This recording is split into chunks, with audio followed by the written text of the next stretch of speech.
Une rencontre avec une équipe de France. Ces joueurs sont sourds et malentendants et ils pratiquent le volleyball. Seul moyen pour communiquer sur le terrain, la langue des signes. Ils ont fait la démonstration de leur talent ce week-end à Compiègne. Roman Idress, Émilie Mancho.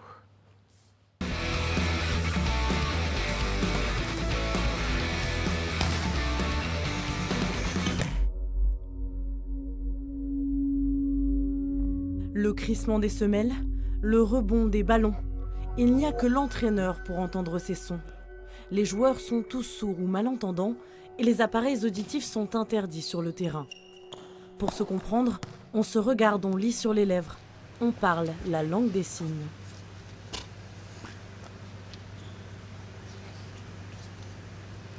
Le volleyball entendant, on peut appeler les joueurs et les corriger en direct. Là, le problème avec les sourds, c'est que forcément, si j'ai beau les appeler, c'est pas possible. Donc ils n'entendent pas, donc ils sont sourds. Donc le problème, c'est que je suis obligé de les arrêter, d'arrêter les joueurs pour ensuite qu'ils se retournent et là que j'explique les consignes. Le handicap n'empêche pas de s'intégrer à des équipes d'entendants.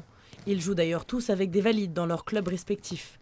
Mais l'équipe de France de volley sourd leur offre plus de confort.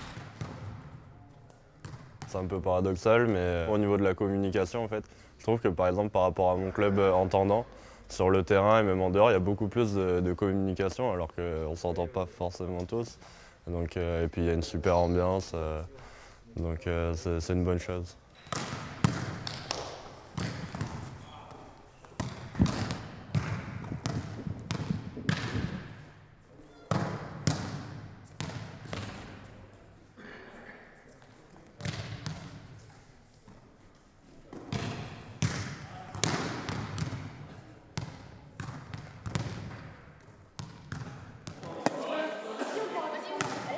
Pour sensibiliser au handicap et faire connaître leur équipe, ils rendent visite à des clubs de volley dans toute la France.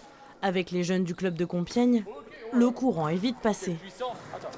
Les regards, les sourires, les corps en disent parfois plus long que les mots. Franchement, je m'attendais à plus de différence. Non, ça va. Ils s'intègrent bien. Puis même, nous, on s'intègre bien avec eux, donc non, ça va. On sent que c'est des pros, c'est des bons joueurs, quoi.